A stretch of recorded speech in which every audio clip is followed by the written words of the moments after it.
అందరికీ నమస్కారం. ఈరోజు మనము గోబీ 65 తయారీ విధానం చూద్దాం. దీనికోసము ఒక మీడియం సైజ్డ్ కాలీఫ్లవర్ తీసుకోండి. నాకు పెద్ద సైజ్ కాలీఫ్లవర్ దొరికింది కాబట్టి నేను దీంట్లో సగం మాత్రమే వాడుకుంటాను. ముందుగా మనము దీని గ్రీన్ పార్ట్ అంతా తీసేసి పెద్ద ముక్కలుగా ఈ పీసెస్ కట్ చేసుకొని పెట్టుకోవాలి.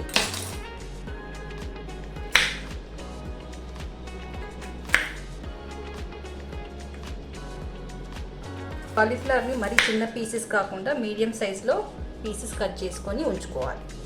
కాలీఫ్లవర్ని ఇలా పీసెస్గా కట్ చేసి ఉంచుకున్నాను. మెజర్మెంట్ పరంగా చూస్తే ఒక పెద్ద బౌల్ మైన కాలీఫ్లవర్ ముక్కలు వచ్చాయి. ఇప్పుడు మనము స్టవ్ ఆన్ చేసి ఒక ప్యాన్ పెట్టుకొని ఇందులోకి 3 గ్లాసుల నీళ్లు వేసుకోవాలి.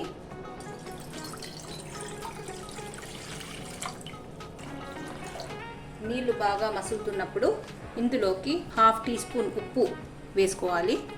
1/4 టీ స్పూన్ పసుపు వేసుకోవాలి. ఇప్పుడు మనము కట్ చేసి ఉంచుకున్న కాలీఫ్లవర్ ముక్కల్ని ఇందులోకి వేసుకుందాము. ఈ కాలీఫ్లవర్ ముక్కల్ని పూర్తిగా ఉడికించకూడదు. ఇవి ఒక 40% ఉడికిన తర్వాత వీటిని ఒక స్ట్రైనర్లో తీసుకొని వేసుకోవాలి. కాలీఫ్లవర్ ఉడుకుతూ ఒక 2 నిమిషాలు అయ్యింది. ఇప్పుడు మనం ఒక్కసారి చెక్ చేద్దాము.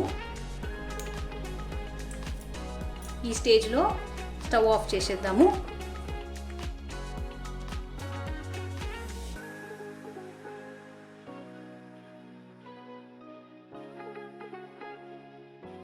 నేను ఇలా ఒక స్ట్రైనర్లో తీసి ఉంచుకున్నాను. ముక్క అనేది మరీ మెత్తగా కాకుండా కొద్దిగా 40% ఉడికి ఉండాలి.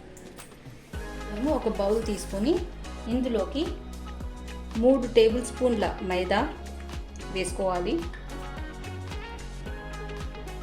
1/2 టేబుల్ స్పూన్ బియ్యం పిండి, 1 టేబుల్ స్పూన్ కార్న్ఫ్లవర్ వేసుకోవాలి. 1/2 teaspoon garam masala, 3/4 teaspoon కారం పొడి, 3/4 టీ స్పూన్ ధనియా పొడి, 1/4 టీ స్పూన్ మిరియాల పొడి, 1/2 టీ స్పూన్ అల్లం వెల్లుల్లి పేస్ట్. ఇందులోకి 1 టీ స్పూన్ మైన ఆయిల్ వేసుకుందాము. ఇప్పుడు వీటన్నిటిని ఒక్కసారి మిక్స్ చేసుకుందాము.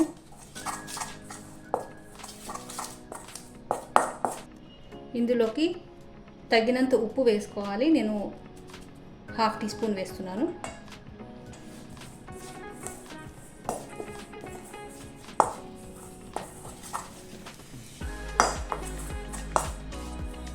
ఇందులోకి చిటికెడంతా బేకింగ్ సోడా వేస్తున్నాను. ఇందులోకి చిటికెడంతా ఫుడ్ కలర్ని వేసుకుంటున్నాను. ఇది ఆప్షనల్.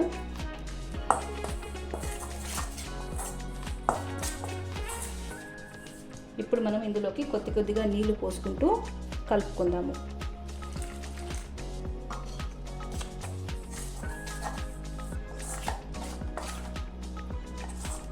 మనము ఈ మిశ్రమాన్ని బజ్జీ పిండి మాదిరి కలుపుకోవాలి.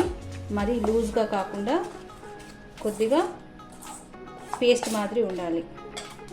మనము ఇలా స్పూన్ని ఇలా పెట్టి చూస్తే దానికి కోటింగ్ రావాలి. ఈ కన్సిస్టెన్సీ ఉండాలి. ఇప్పుడు మనము ఈ కాలీఫ్లవర్ ముక్కల్ని ఇందులోకి వేసుకొని కలుపుకుందాం.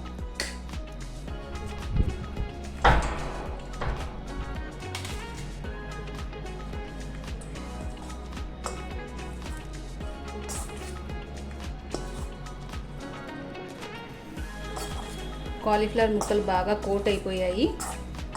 ఇప్పుడు మనము ఒక బాండీలో ఆయిల్ వేడి చేసుకొని వీటిని డీప్ ఫ్రై చేసుకుందాం.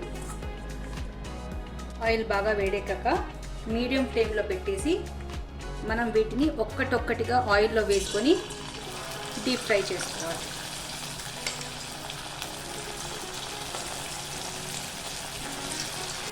ఇవి లైట్గా కలర్ వస్తే చాలు. మనము తీసేసి ఒక టిష్యూ పేపర్లో వేసుకోవాలి.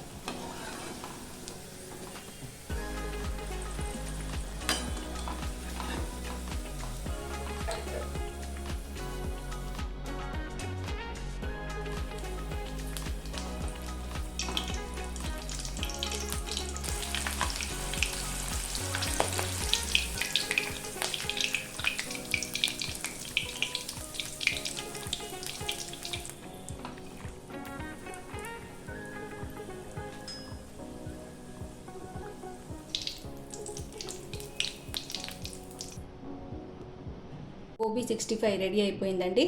మీరు ఇంట్లో తప్పక ట్రై చేసి చూడండి. ఇది ఈవినింగ్ స్నాక్ లెక్క కాకుండా మనము పప్పన్నం తిన్నప్పుడు నంజుకొని కూడా తినచ్చు. చాలా టేస్టీగా ఉంటుంది. వీడియో నచ్చినట్లయితే please like, share and subscribe. Thank you.